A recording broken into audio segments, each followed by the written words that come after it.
Hi guys, இன்னைக்கு நம்ம வீட்டுக்கு யூஸ்ஃபுல்லான 5 சின்ன டிப்ஸ் பார்க்கலாம். ஃபர்ஸ்ட் பார்த்தீங்க அப்படின்னா, இந்த மாதிரி பச்சை மிளகா வந்து மேலே இருக்கிற காம்பை வந்து கிள்ளி வச்சோம் அப்படின்னா ரொம்ப நாளைக்கு வந்து இந்த பச்சை மிளகா அழுகாமல் இருக்கும். அதே மாதிரி வந்து சீக்கிரமாக வந்து பழுக்காமையும் இருக்கும்.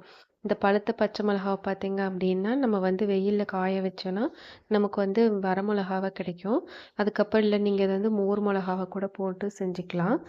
நெக்ஸ்ட் வந்து நான் கருவேப்பிலை எடுத்திருக்கிறேன். கருவேப்பிலை வந்து நம்ம வாங்கிட்டு வந்த உடனே பார்த்தீங்க அப்படின்னா, அந்த கருவேப்பிலைய வந்து உருக்கி நம்ம ஒரு கவருக்குள்ளே போட்டு வச்சோம் அப்படின்னா, அது ரொம்ப நாள் வந்து ஃப்ரெஷ்ஷாகவே இருக்கும். இல்லை உங்களுக்கு ரொம்பவே வாடி போயிடுச்சா அப்படின்னா, அதை நீங்கள் வந்து நல்லா பொடி பண்ணி வச்சுக்கலாம். கருவேப்பிலை சாதம் செஞ்சுக்கலாம். இல்லை நீங்கள் வாடினதை கூட வேஸ்ட்டு பண்ணாமல் நீங்கள் கருவேப்பிலை சாதம் செஞ்சுக்கலாம். ஆனால் இந்த மாதிரி உருக்கி வச்சிங்க அப்படின்னா, உங்களுக்கு ஒரு 1 வீக் வந்து கொஞ்சம் நல்லாவே ஃப்ரெஷ்ஷாகவே இருக்கும். இது மாதிரி ட்ரை பண்ணி பாருங்கள். நெக்ஸ்ட்டு வந்து நான் புதினா எடுத்துருக்கிறேன். புதினாவை பார்த்தீங்க அப்படின்னா இந்த மாதிரி புதினாவெலாம் எடுத்ததுக்கப்புறம் அந்த தண்டு இருக்குல்ல, அந்த தண்டுக்கு கீழே பார்த்தீங்க அப்படின்னா சின்ன சின்னதாக வேர் இருக்கும். அந்த வேர் இருக்கிற புதினாவெல்லாம் கொண்டு போய் நம்ம நட்டு வச்சோம் அப்படின்னா ஒரு 1 வீக்குள்ளேயே பார்த்தீங்க அப்படின்னா அது நல்லாவே முளைச்சி வந்துடும். ஒரு 1 மந்த்துங்கிறப்ப அது நல்லாவே நம்ம வாங்கிட்டு வந்த புதினா அளவுக்கே வந்துடும். அதை வந்து நீங்கள் ஹார்வெஸ்ட் பண்ணி கூட நீங்கள் சமையல் செஞ்சு எடுத்துக்கலாம். இனிமேல் வந்து அந்த புதினா இருக்கிற வேரை வந்து நீங்கள் தூக்கி போடாமல் அதை நட்டு வச்சு யூஸ் பண்ணிக்கோங்க. அடுத்தது பார்த்தீங்க அப்படின்னா நான் மல்லித்தழை வாங்கிட்டு வந்தேன். மல்லித்தழையை வந்து பார்த்தீங்க அப்படின்னா நம்ம கட் பண்ணி சின்ன சின்னதாக நான் கட் பண்ணி ஒரு கேரி பேக்கில் வந்து நான் ஸ்டோர் பண்ணி வச்சுக்கிறேன். இந்த கட் பண்ணின எக்ஸ்ட்ரா இருக்கிற அந்த கீழே இருக்கிற வேர் பகுதி வந்து நம்ம ஒரு தண்ணிக்குள்ளே போட்டு வச்சோம் அப்படின்னா அது 1 வீக்கில் வந்து நல்லாவே அந்த சின்ன சின்னதாக வந்து க்ரோத்து கிடைக்கும். இது வந்து ஒரு 1 ஆர் 2 டைம்ஸ் மட்டும் கொஞ்சம் நமக்கு வளர்ந்து கிடைக்கும். அதுக்கப்புறம் பார்த்திங்க அப்படின்னா நம்ம புதுசாக வாங்கிட்டு வந்து இந்த மாதிரி தண்ணிக்குள்ளே போட்டு வச்சுக்கலாம்.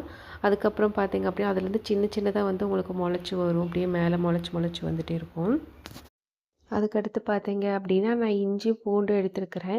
நிறையா பேருக்கு வந்து இந்த இஞ்சி பூண்டு வந்து க்ளீன் பண்ணவே வந்து முடியாது. நிறையா டைம் வந்து தோலெல்லாம் உறிஞ்சே வராது. இஞ்சி பூண்டு இருந்துச்சு அப்படின்னா நீங்கள் ஒரு 1/2 ஹவருக்கு முன்னாடி வந்து நல்லா தண்ணியில் வந்து ஊற போட்டுருங்க. நிறையா கல்யாண மண்டபத்தில் பார்த்தீங்கன்னா இந்த மாதிரி தான் பண்ணுவாங்க. இந்த ட்ரிக்கு தான் வந்து யூஸ் பண்ணுவாங்க. இஞ்சி தனியாக ஒரு பாத்திரத்துலேயும் பூண்டு தனியாக ஒரு பாத்திரத்துலேயும் நல்லா ஊற வச்சுட்டு ஒரு 1/2 ஹவருக்கு அப்புறம் எடுத்து நம்ம கையால் நம்ம ஓப்பன் பண்ணாலே அந்த பூண்டு தோலெல்லாம் பார்த்தீங்க அப்படின்னா நமக்கு நல்லாவே வந்து உந்து வெளியே வந்துடும். அதே மாதிரி இஞ்சி நீங்கள் அதில் போட்டுட்டு சிரகும் போது பார்த்தீங்க அப்படின்னா இஞ்சி வந்து நல்லா சாஃப்டாகவே தோல் வந்து நமக்கு ரிமூவ் கிடைக்கும். இந்த மாதிரி ட்ரை பண்ணி பாருங்கள். நெக்ஸ்ட்டு பார்த்தீங்கன்னா நான் தேங்காய் எடுத்துருக்கிறேன். நம்ம தேங்காய் உடச்சி நம்ம அப்படியே வச்சுருவோம். ரொம்ப நாளுக்கு ஆனதுக்கப்புறம் பார்த்தீங்க அப்படின்னா அதுலேருந்து ஒரு சின்ன ஃபங்கஸ் மாதிரி வந்திருக்கும்.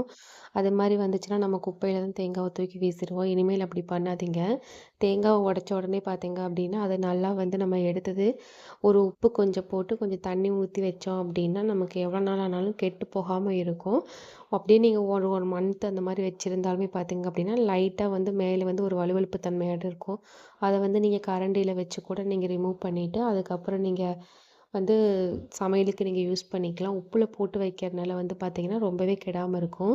இந்த தேங்காய் சிரட்டையும் பார்த்தீங்க அப்படின்னா நீங்கள் தூக்கி வீசிடாதீங்க. இது பாத்திரக்காரங்களுக்கு போட்டிங்க அப்படின்னா அவங்க வந்து 1 கிலோக்குன்னு சொல்லி ரூ. 20 வந்து எடுத்துக்குவாங்க. ஒரு சிலவங்க வந்து ரூ. 10 எடுத்துக்குவாங்க.